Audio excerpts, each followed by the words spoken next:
Greetings everyone! Welcome to Montessori Soundbox by Montessori House Asia.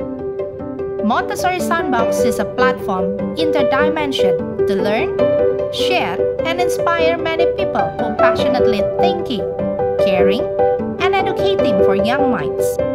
It is the ultimate real Montessori news to be heard. The first and the only one Montessori podcast channel from Indonesia. Montessori made simple, Montessori for everyone. With me, Miss Rosa, founder and academic directress of Montessori House Asia. Halo semua, selamat datang di Montessori Soundbox Podcast by Montessori House Asia. Dengan saya Miss Rosa, founder and academic directress Montessori House Asia.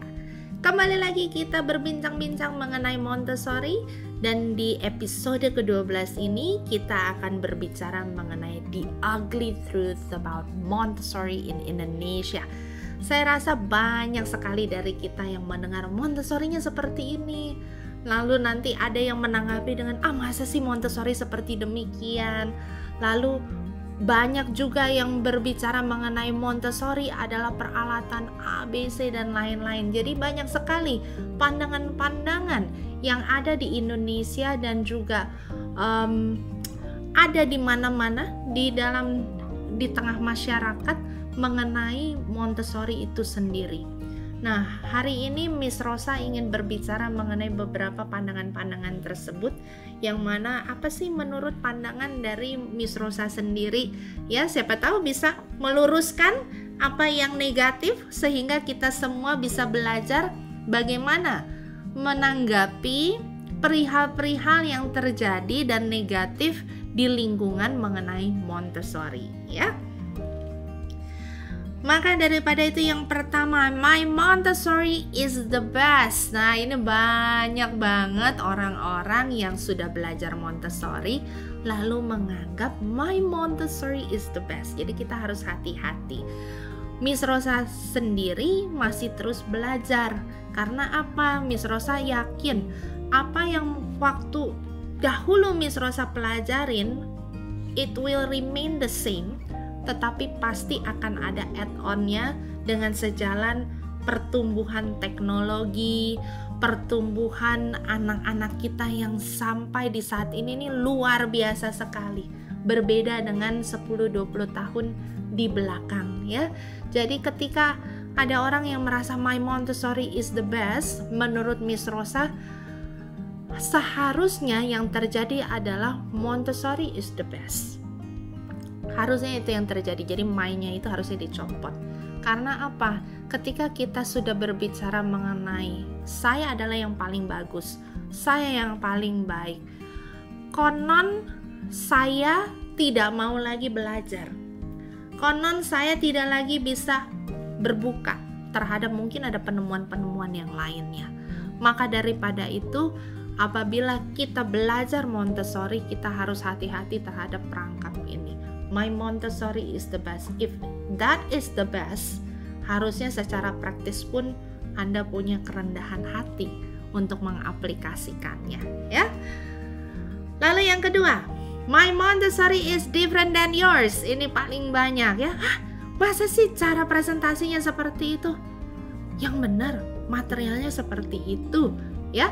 Mungkin ada banyak orang yang juga tidak pernah melihat beberapa material yang ada di Montessori House Asia, ataupun saya belum pernah melihat ada material yang ada di institusi lainnya, atau Anda punya material Montessori yang saya juga tidak tahu itu namanya apa. Well, lebih baik kita sama-sama saling belajar daripada kita merasa my Montessori is different than yours. Jadi nanti akan mengakibatkan banyak orang yang bingung harusnya seperti apa. Nah, ini harus hati-hati kita. Ketika kita mulai membingungkan halayak ramai, kita tidak memberikan benefit yang bagus, benefit yang bisa dirasakan sama-sama bahwa sebetulnya nggak apa-apa. Cara bisa berbeda, tetapi tujuannya harus sama. Jadi hal ini harus dipahami kalau menurut saya. Kenapa demikian? Kamu belajar bagaimana mempresentasikan Pink Tower.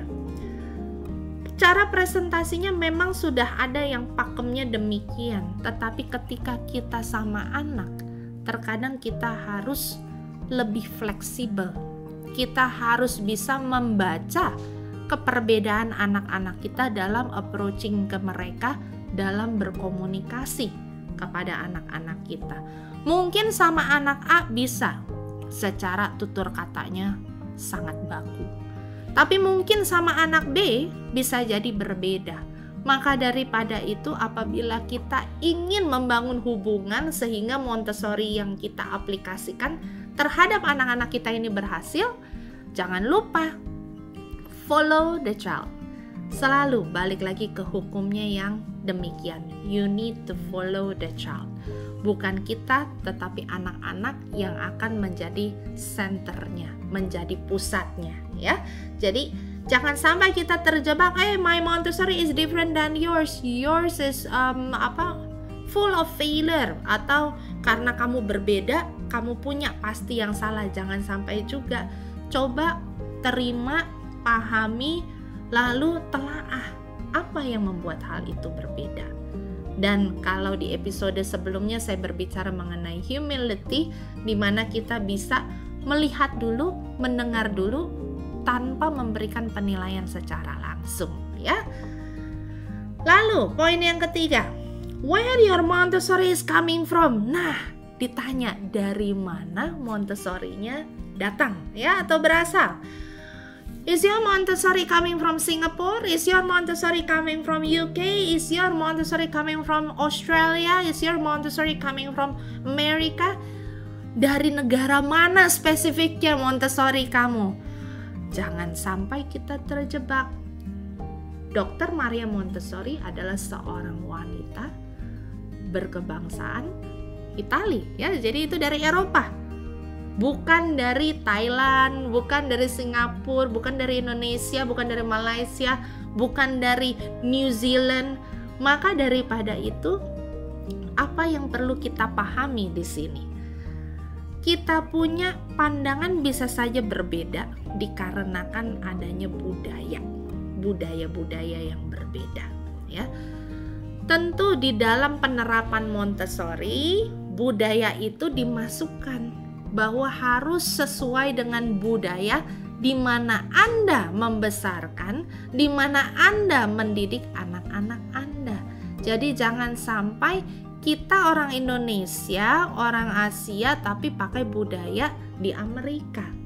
Bukannya tidak boleh atau tidak dianjurkan, tetapi pasti ada keperbedaan. Maka daripada itu, kita harus balik lagi in konteks kita ini ada di mana, ya. Dan saya selalu berpandangan janganlah kita mendiskreditkan, membedakan Montessori kamu datangnya dari mana. Saya yakin institusi di Amerika, di Eropa, di Afrika, di Asia, di Australia sama-sama ingin mengayom, ingin mengajak halayak ramai menuju kepada satu pengetahuan yang baik dan benar mengenai Montessori. Namun tidak dapat dipungkiri, apa yang kita dengar dan kita pelajari bisa berbuah sesuatu yang lain. Maka daripada itu, the ugly truth about Montessori di Indonesia di poin ketiga ini banyak sekali yang pasti bertanya dan berkata dari mana Montessori-nya. Dan seharusnya kita semua mengacu kepada satu, kepada Dr. Maria Montessori, ya. Bukan mengacu kepada institusinya tetapi kepada satu, kepada beliau. Maka kita tidak akan jatuh kepada kesalahan-kesalahan dalam pemahaman. Lalu poin yang keempat, no accreditation and standardization. Ya, di sini bahwa tidak ada badan yang dapat mengakreditasi atau memberikan standar daripada Montessori itu sendiri. Itulah yang terjadi di Indonesia, sehingga Montessori sekolah A seperti ini, Montessori sekolah B seperti ini, dan halayak ramai jadi bingung. Kenapa Montessori-nya beda-beda? Apa yang membuat Montessori itu berbeda antara sekolah A dan sekolah B? Kenapa tidak ada akreditasinya? Semua di Indonesia badan akreditasi mengacu kepada pemerintahan pastinya, ya. Ada badan akreditasi khusus juga untuk PAUD itu sendiri. Namun di sini saya mengingatkan bahwa selama kita belum memiliki satu badan yang dapat mengakreditasikan sekolah Montessori atau metode Montessori yang diaplikasikan di sekolah sebagai metode pendidikan, maka memang akan sulit untuk menentukan Montessori yang seperti apa yang seharusnya terjadi. Montessori seperti apa yang pada standarisasinya itu tidak boleh terlepaskan. Maka daripada itu yang harus kita lakukan sebagai pemilik sekolah, yang membangun sekolah atau pemilik tempat kursus yang punya namanya Montessori, kita tidak dapat menyelewengkan arti sesungguhnya pendidikan Montessori itu sendiri. Supaya apa? Supaya semua perihal mengenai akreditasinya nggak ada, standarisasi nggak ada, semua jadi bingung. Maka daripada itu kenapa saya ada di sini dan terus mengedukasi seperti apa seharusnya yang terjadi baik itu di rumah dan di sekolah, ya. Kita maju lagi ke poin yang kelima, Montessori dan PAUD, pendidikan anak usia dini, ya. Kita tahu sekarang bahwa PAUD di Indonesia ini mengacu kepada program pemerintah yang mana luar biasa, mirip sekali dan bahkan hampir sama dengan Montessori itu sendiri. Namun apa yang terjadi menjadi bias, menjadi kok tidak terjadi sesuai dengan yang diharapkan. Dikarenakan apa? Human resource-nya kurang mumpuni. Di sini kembali lagi saya ingin menekankan, apapun metodenya, apapun kurikulumnya, dan tujuannya itu sama untuk mendidik anak usia dini. Kita harus mempersiapkan human resource-nya. Kita harus mempersiapkan orang yang mengeksekusinya. Maka daripada itu apabila panggilan hidup Anda adalah sebagai guru PAUD, guru preschool, tidak dapat dikecilkan. Anda pun harus meniti karir Anda, meniti pengetahuan Anda, membangun kesadaran Anda bahwa menjadi guru PAUD atau guru preschool adalah sesuatu hal yang besar sekali tanggung jawabnya. Karena apa? Masa depan ada di tangan Anda. Bagaimana Anda mendidik anak-anak kecil tersebut menjadi pemimpin untuk kehidupan mereka masing-masing, ya. Jadi di sini kebenarannya adalah Montessori dengan PAUD sebetulnya sangat bisa dijelmakan bersama-sama. Namun bagaimana kita harus bisa mempersiapkan skill daripada human resource ataupun staf pengajarnya. Kita masuk ke poin nomor 6. Montessori is all about materials. Hal ini banyak sekali yang memberikan banyak penjelasan, banyak pengetahuan melalui laman media sosial, mengenai pertemuan-pertemuan, melalui kuliah WhatsApp. Bagaimana Montessori diperkenalkan melalui alat peraga edukasinya, ya. Dan disinilah saya melihat Indonesia harus berubah. Kenapa? Karena Montessori itu tidaklah hanya sekedar material. Montessori adalah sebuah filosofi yang sangat indah, yang banyak menyinggung mengenai bagaimana kita harus peduli terhadap anak-anak ini di usia-usianya yang sangat formatif. Karena apa? Masa kecil tidak akan terulang 2 kali, dan masa kecil ini adalah fondasi untuk anak-anak kita sebagai pemimpin nantinya, baik itu pemimpin bangsanya maupun itu pemimpin keluarga dan juga memimpin dirinya sendiri. Maka daripada itu saya ingin mematahkan sebuah paradigma Montessori is all about materials. Anda punya material tapi Anda tidak mengerti filosofinya, maka itu hanyalah sebagai alat peraga saja. Akan sayang sekali pada akhirnya Anda akan balik lagi menjadi orang dewasa yang egois, orang dewasa yang tidak dapat menahan emosi, orang dewasa yang mengutamakan hasil daripada proses. Sayang bukan? Ketika Anda menggeluti mengenai Montessori, belajarlah mengenai filosofinya.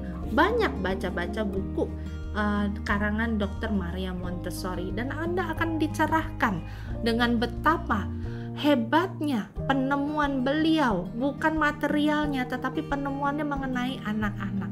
Material adalah sebuah pendukung untuk metodenya bisa diberlangsungkan dimanapun Anda berada. Poin ketujuh, Montessori sebagai tren.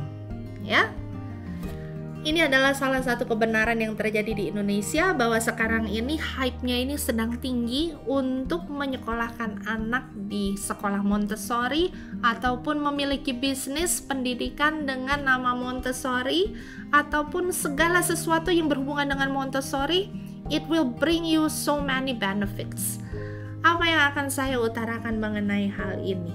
Bahwa tren, kalau kita berbicara mengenai tren, Montessori sudah 150 tahun dan tetap ngetren sampai sekarang. Luar biasa bukan?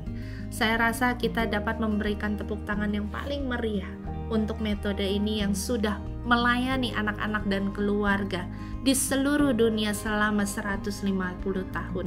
Begitu luar biasa menginspirasi pribadi Dr. Maria Montessori dengan penemuannya, revolusi pada pendidikan anak usia dini, bahwa biarlah Montessori menjadi sebagai tren, tetapi janganlah kita kehilangan dari esensinya itu sendiri. Dan poin yang terakhir, Montessori instan. Apakah Anda mencari pelatihan instan? Apakah Anda mencari seminar-seminar instan mengenai Montessori? Saya ingin memberikan sedikit tips. Segala sesuatu yang instan akan juga pergi dengan instan. Anda tidak akan mendapati pengertian yang betul-betul bulat. Karena apa? Montessori adalah sebuah proses. Anda pun perlu diproses.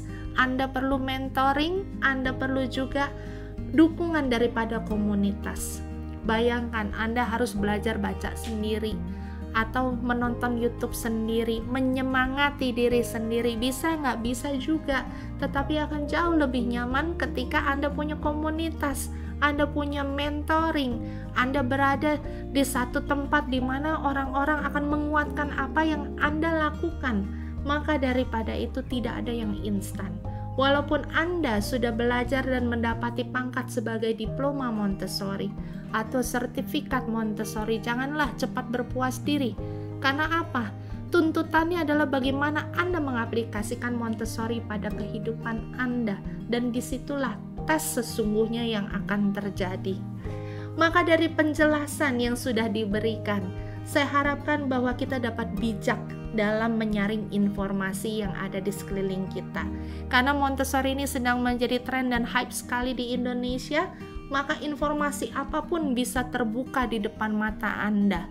Begitu banyak yang diberikan oleh laman-laman media sosial. Sebaiknya kita juga bisa berhati-hati. Jangan kita menjadi konsumtif dan juga kita menjadi menyalahartikan dari Montessori yang ada di beragam media sosial itu sendiri.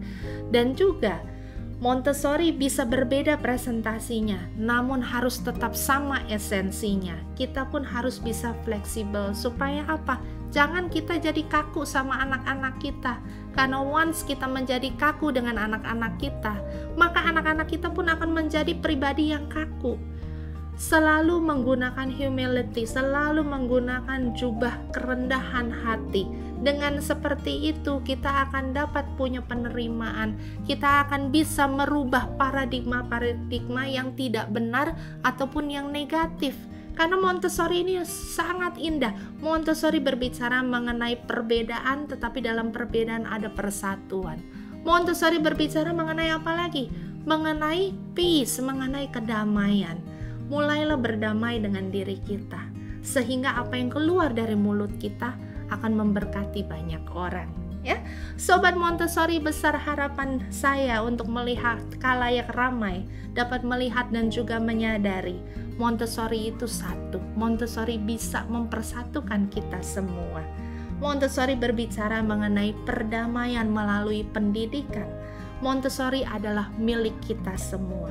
Semoga the ugly truth yang ada di masyarakat ini bisa cepat berlalu dan tidak semakin membesar dan juga menimbulkan pointer-pointer lainnya, dan semakin banyak orang yang lebih dewasa dan bijaksana dalam mensikapi mengenai Montessori itu sendiri.